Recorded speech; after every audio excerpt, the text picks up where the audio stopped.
You're always out and about, leaving the house in a mess. I'm out working all day, starving, and when I come home there's no meal prepared. That's just not right. I'm sorry, I just finished work and I'm on my way home. When I said that, my husband yelled at me furiously. Are you kidding me? You know I come home hungry. It's your job as my wife to have dinner ready and be waiting for me at the door. I work full-time too, I can't do that. As I argued back, he scoffed at me with a tone of derision. That's because you're inefficient, isn't it? I'm working hard and earning $900 every month. I am Abigail, 35 years old, a working mother, married for 5 years. We live in the house left by my parents who died 7 years ago, with my husband Paul, who is the same age. We met at our usual bar. He approached me when I was drinking alone. At first, I thought he was just hitting on me and brushed him off, but he was persistent, and eventually we started drinking together. He was kind and gentlemanly, always listening to me vent without getting annoyed. He was there for me when I was feeling down after my parents' tragic accident. Spending time with him gradually became irreplaceable for me. I decided I wanted to spend my life with my kind-hearted husband and got married. Our in-laws were delighted about our marriage, and I thought we were going to be happy. However, once we started living together, I realized he believed in the traditional husband earns, wife takes care of the home philosophy, like an old-fashioned, hen-pecked husband.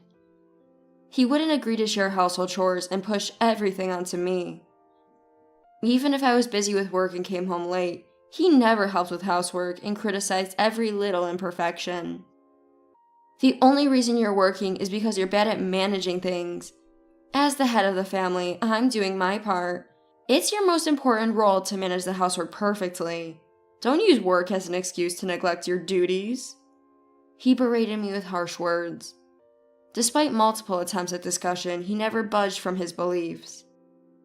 One day, as I was heading home from work, my mobile phone rang unexpectedly. It was a call from my husband.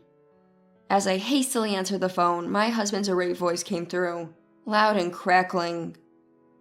Where have you been, leaving the house in such a state? I'm out all day sweating at work, coming home starving, and there's no meal ready? That's just not right.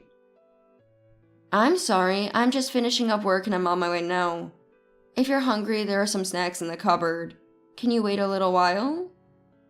As I suggested this, my husband fuming yelled back, Do you think this is a joke? You know I come home hungry. It's your duty as my wife to have dinner ready and greet me at the door. I'm working full-time too, I just can't do that. As I defended myself, he mocked me with a disdainful tone. That's just you being inefficient, isn't it? I work hard and bring home $900 every month. You should be more grateful to me, the breadwinner. $900 isn't enough to live on. I told you countless times.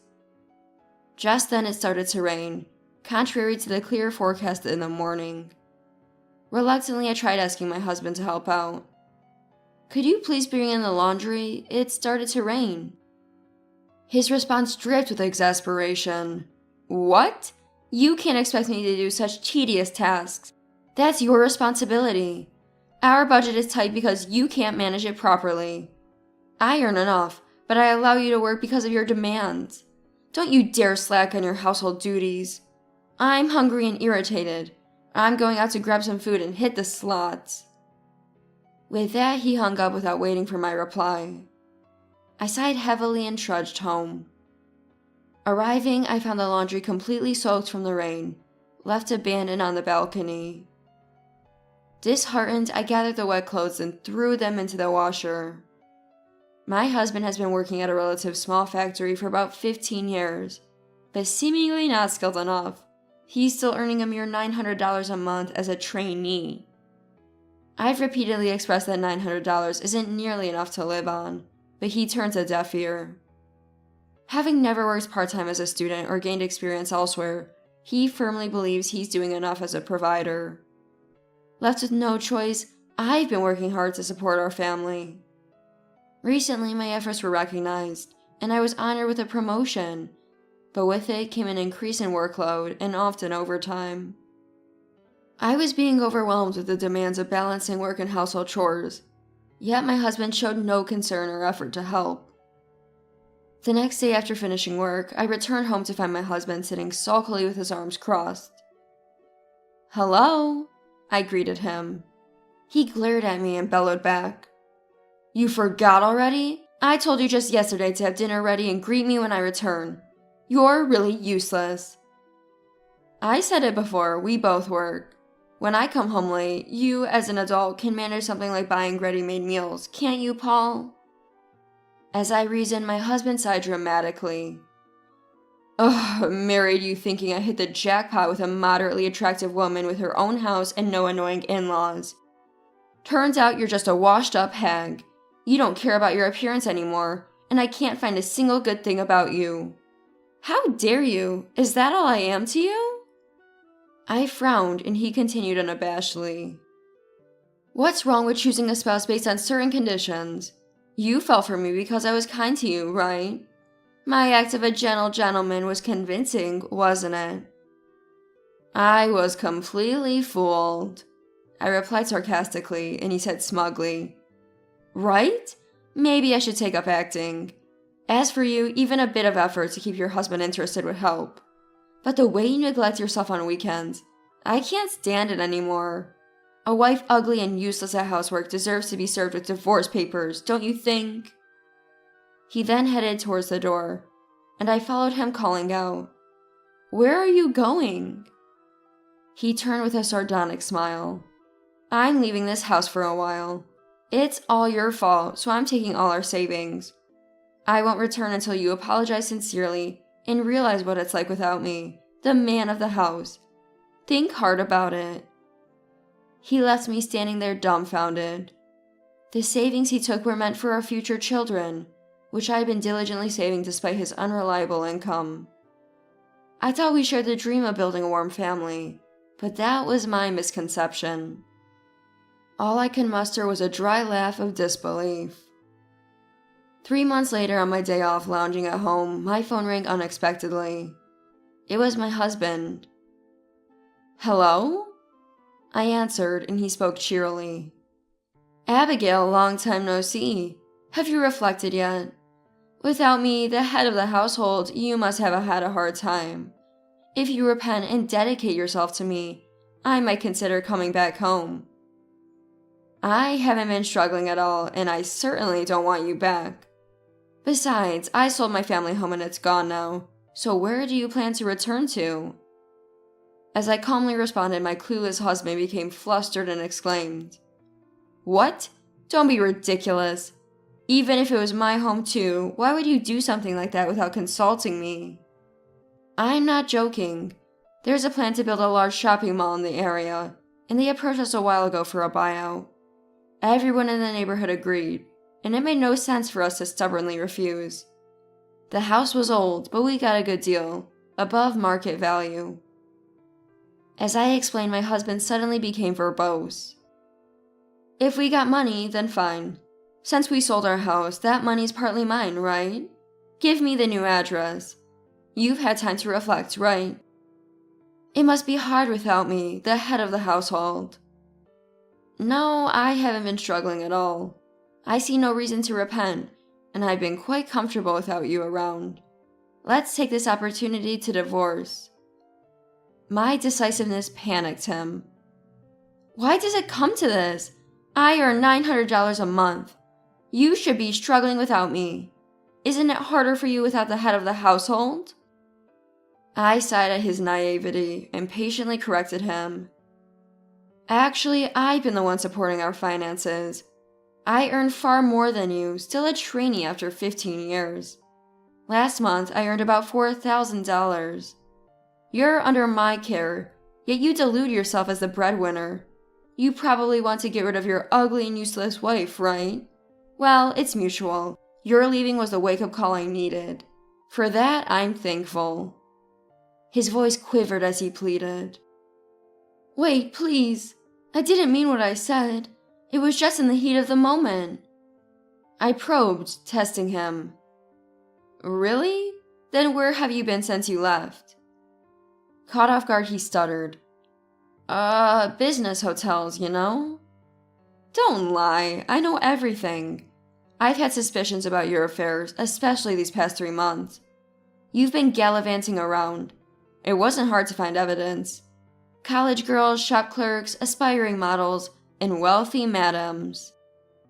His infidelity had become apparent soon after marriage, but with my busy work and home life, I never had the time to dwell on it.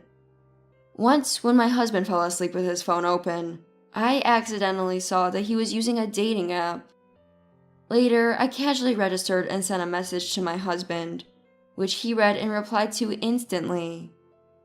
Pretending to be a 23-year-old dental assistant, I engaged him in conversation. I want to meet you. I need your hugs to heal. What color is your underwear today? He began sending increasingly nauseating messages. Disgusted after discovering his deceit, I deleted the app immediately. As I confronted him, he brazenly claimed, "Infidelity is a man's nature. Wouldn't you be prouder of a popular husband than a dull one? Be grateful that someone desired by women married you." Are you serious? A man earning just $900 a month speaking of pride? And you, barely contributing to our finances while demanding $800 as your allowance. You realize you contribute less than a child's allowance, right? All this, men earn, women tend the home. Yet you do neither. Chasing after women has really addled your brain, hasn't it? Frustrated by my disdain. Enough! A little affair and you make a big deal out of it. I can't stand a nagging woman like you. We're getting a divorce. And remember, I'm entitled to half of everything, including the money from selling our house. He retorted. I agreed to the divorce, but you're mistaken about the house. It's mine, inherited from my parents, not subject to property division. I've paid all related taxes and maintenance. You've never contributed to it. Stunned, he paused, then asked in panic. So I'll lose the house and get nothing after the divorce? It's worse than that. Remember Ava, the wife of Chief Williams? From the other end of the phone, I heard his breath hitch in shock. I was astonished when I found out you were involved with her too. The president was furious when I reported it. They were lenient because your family, but now they regret not firing you sooner. You told them?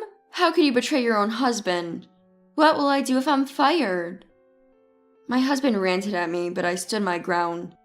I won't be your wife anymore. It's none of my concern. I married you believing you were kind. Even with your meager $900 salary, I believed we could build a warm home together. Instead, you indulged in affairs, hurling insults, and ultimately withdrew all of our savings for your escapade, which is despicable. I'll demand alimony for your continuous abuse and infidelity, and you'll return the misused savings. From now on, deal with the lawyer. With that, I hung up without waiting for his reply. He tried calling back multiple times, but I ignored him and eventually turned off my phone. On the answering machine were messages tinged with tears. I was wrong. Please, let's start over. But I ignored them all. Subsequently, he was fired due to his affair with the boss's wife, shamed by both the president and our relatives. Persistent harassment towards a classmate's wife also led to his friends ostracizing him. Despite his tantrums, with the help of a lawyer, we divorced smoothly. The in-laws initially covered the alimony and embezzled savings, with him repaying monthly.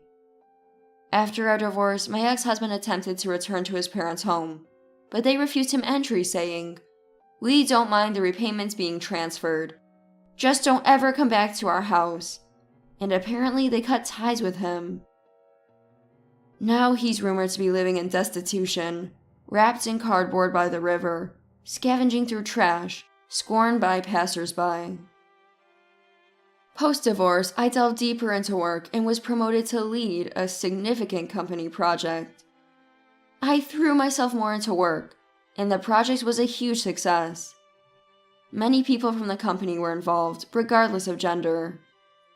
Unlike my ex-husband, there was no one with male chauvinistic thinking.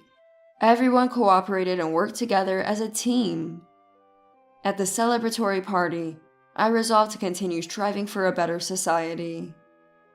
Years later, I fulfilled that resolution, founding my own company and becoming its CEO, focusing on non-discriminatory work environments. My company encourages paternity leaves, with over 90% uptake this year. I'm determined to continue working towards a better society.